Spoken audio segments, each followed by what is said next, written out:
Hi readers, Miss Miranda here. In room 22, we have been talking a lot about point of view. And so I have a fairy tale today, but told from a different perspective or a different point of view. So the title says, honestly, Red Riding Hood was rotten. And it's the story of Little Red Riding Hood, but told from the point of view of the wolf. So settle in, readers, let's get started. Chomp, chomp. Oh, I'm sorry.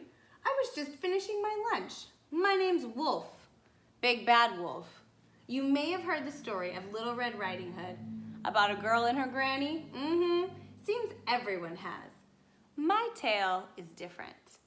Did I say tail? I meant tail. That's a homophone. He's talking about tail like on his body and tail like a story that you can tell. Once upon a time, I ran out of food completely. The cupboards were bare, the freezer too. And I'd eaten every last vegetable and fruit in the garden, every single one. Other wolves might have lunched on little forest critters like chipmunks, bunnies, squirrels, but I'm a vegetarian, so I don't eat meat. Well, I try not to. I love apples, Honeycrisp, Pink Lady, Golden Delicious, any kind really. But sadly, it was a long time until apple harvest. I hadn't eaten in weeks. My stomach growled and howled, it moaned and groaned, it even roared. Then my nose took over. Sniff, sniff, I took a whiff. What was it? A girl. Sniff, sniff, I took a whiff. What was it? Cake? Butter? In this forest? I had to investigate. So now he might be feeling a little bit what? Maybe curious. What is that scent? And there she was, Little Red Riding Hood. She looked as plump and juicy as a big, sweet apple. Little Red waved her cape. Isn't it pretty? She said. Yeah, I said. Aren't I pretty? She said. Was she admiring herself in that puddle? With this cape, she said, I'm even prettier than usual. Boy, someone sure was a little full of herself. My stomach continued to growl. Little Red twirled a strand of hair. Mother says the cape looks grand with my skin. My skin shines just like pearls. Or the meat of a ripe apple, I thought, licking my chops. Remember, I hadn't eaten in weeks.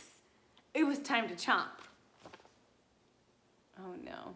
Make a prediction, readers. What do you think the wolf is gonna do next? But then Little Red said, I can't wait until Granny sees how pretty I am today. I'm bringing her cake and butter from my mother. My stomach howls. 2 meals, I thought. Granny for breakfast, Little Red for lunch, ooh, and cake and butter for dessert later. Where does Granny live? I asked. Little Red pointed. Down there in the clearing, the brown house. I knew that house, and I started to devise a plan.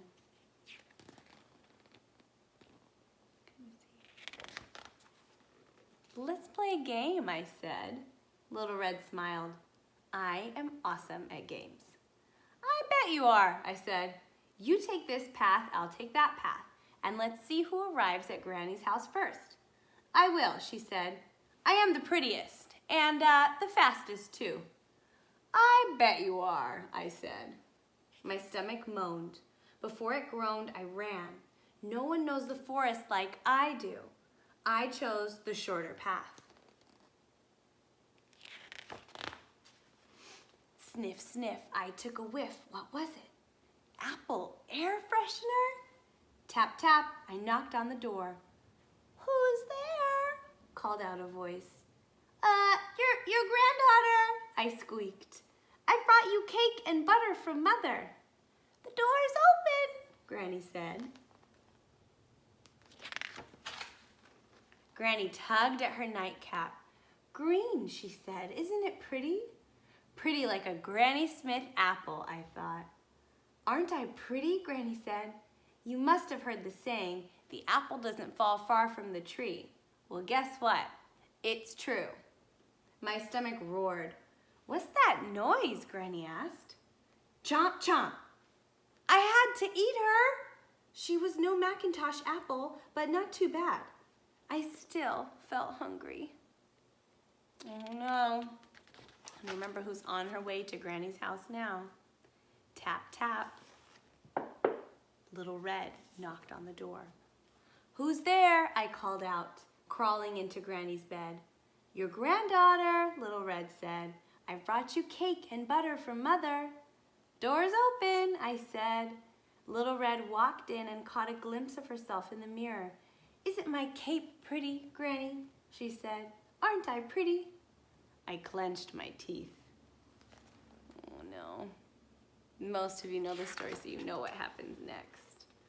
Granny, Little Red said, what deep, dark eyes I have. I said, the color of apple seeds. Granny, she said, what perfect ears I have. I said, shaped like sharply cut apple slices. Granny, she said, what pretty red lips I have. I said, red delicious. Granny, she said, what lovely skin I have. And he is about to lose his mind. He is so hungry. Chomp, chomp. I ate her up. What can I say? Things look different when you're hungry. She was no Fuji or Crispin apple. In fact, to be honest, she was a little bit rotten. But she was better than nothing. Plus, I even got dessert. So that's the end of this one. So think about kind of just hearing Little Red Riding Hood from a different point of view, hearing it from the wolf's side, the wolf's perspective. And who do you trust? Whose side do you take? Thanks for listening, readers. Bye.